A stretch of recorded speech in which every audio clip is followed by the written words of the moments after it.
What's up everybody and welcome to another Warframe video. Today's going to be a bit of a chill one. I wanted to sit back and chat about Nightwave Season 1, my thoughts on it and what they've said in the dev stream about Season 2.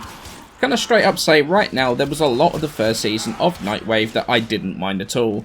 I didn't mind most of the challenges. I felt that they actually gave me something to do rather than racking my brains every time I log in to try and figure out what I wanted to do that day.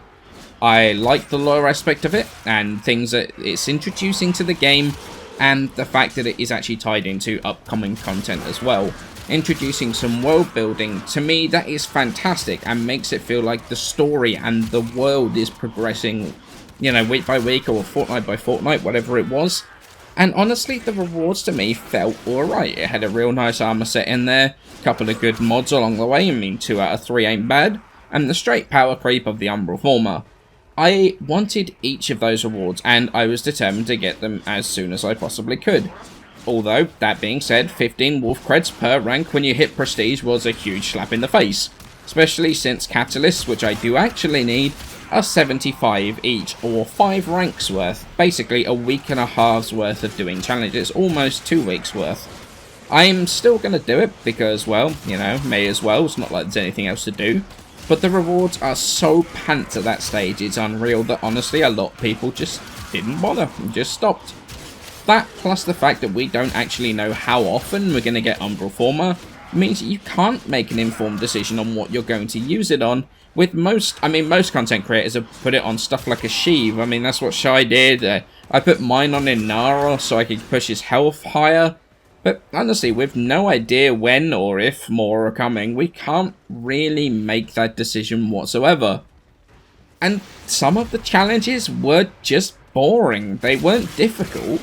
40 waves of defense isn't difficult. It's just time consuming and boring. The 60-minute survival with no air used actually wasn't terrible to me. Especially as someone, I actually do not like survival. But the main problem for me was just how easily trollable that one was. The amount of people I've heard doing runs where at like 55 minutes or whatever someone decides to troll and just pop the air support. So it's just one of those challenges that I honestly felt was a nice idea, but was just poorly implemented sadly. And then you have the 8 bounties on the plains, which just dragged because bounties on the plains are so slow. The ones on the Valis were actually alright, because you could just run stage 2 of the Profit Taker and have it done super quickly. But if they want bounties ones in the future, make it 8 stages, so you don't just run the lowest bounty all the time. You could actually run the highest bounty and have it done in 2 bounties.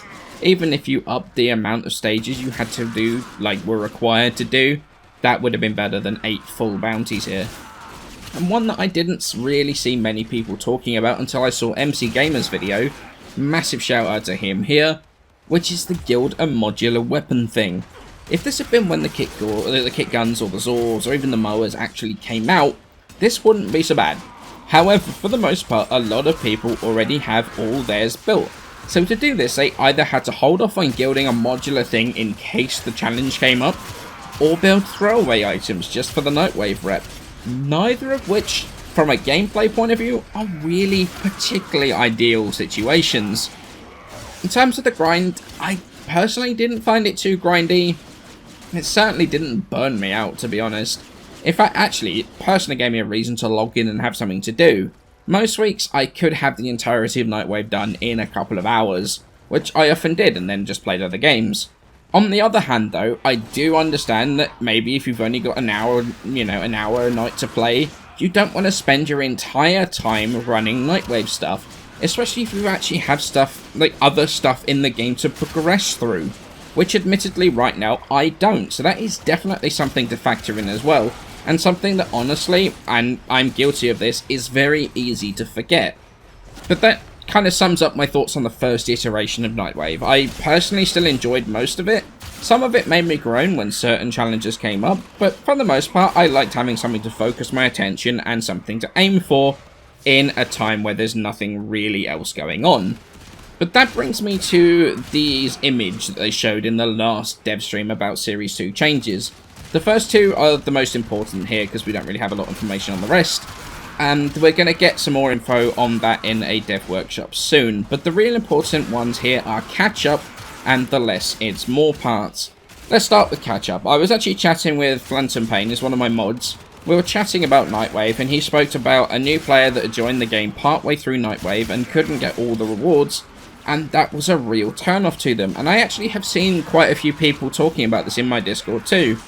A catch-up mechanic is actually a fantastic idea, because if you're locked out of rewards and you're being locked out rewards because you didn't fancy playing, or if you're burnt out on the game or whatever, it's actually a huge turn-off, and it's actually quite demotivating, and that in itself is actually more burnout inducing.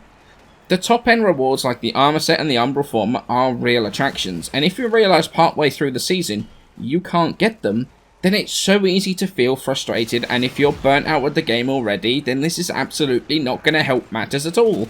With the new system, it sounds like you have to complete that week's challenges and then you get access to the previous week's challenges, which means that you have a couple of ways of doing it. If you fancy doing each week, then you have, you know, a really chill time, just get them done over the course of a week. Or if you don't fancy playing a game that week, or you could wait a couple of weeks until your motivation to play comes back again, and then just go on a mad challenge completion spree. We do need a little bit more info on this, but it does actually sound good, and honestly something that is going to be less frustrating and potentially less burnout inducing, because you don't feel obligated to play when you don't really want to. And then there's the less is more part, which is where they're going to cut down the amount of challenges each week, plus the lengths of like the survival and the defense. I do think that this is a good thing. If you're playing the game and don't have a huge amount of time to dedicate to playing in a week, spending your time going through the rewards in Nightwave shouldn't be a choice between doing that and actually progressing yourself through the rest of the game. I keep thinking about the 2.5 hours it took to do the week's challenges. I mentioned that a little bit earlier. But it's easy to forget that I'm, not only am I like a min-max to hell player and I can speed run through everything, I don't actually have anything else to progress in through the game right now. I'm done with Focus, done with Syndicates. Players that are coming in still have stuff to do. They're inundated with stuff to do. Syndicates, Focus, resource farming, credit farming, so on and so on, like mastery, leveling weapons, leveling frames. And the reduced amount of time that they have to dedicate weekly to this Nightwave stuff is actually definitely a good thing. Now, I think that both of these things are a great step forward, and I'm looking forward to the dev workshop outlining more of what the changes are going to be. I am going to say, though, there is one thing I hope Nightwave doesn't become, and that's another completely passive system. I do think that stuff like a huge drop in Kuva, a huge drop of Kuva, or even more Umbral Former, if that comes along, that you should have to put some time in to get it. We have so many systems in Warframe that are pretty much basically entirely completely passive, and I would hate to see Nightwave go that same way. We're going to have to wait though and see for more details on what's actually coming up, and I'll probably do another video when we do get those details.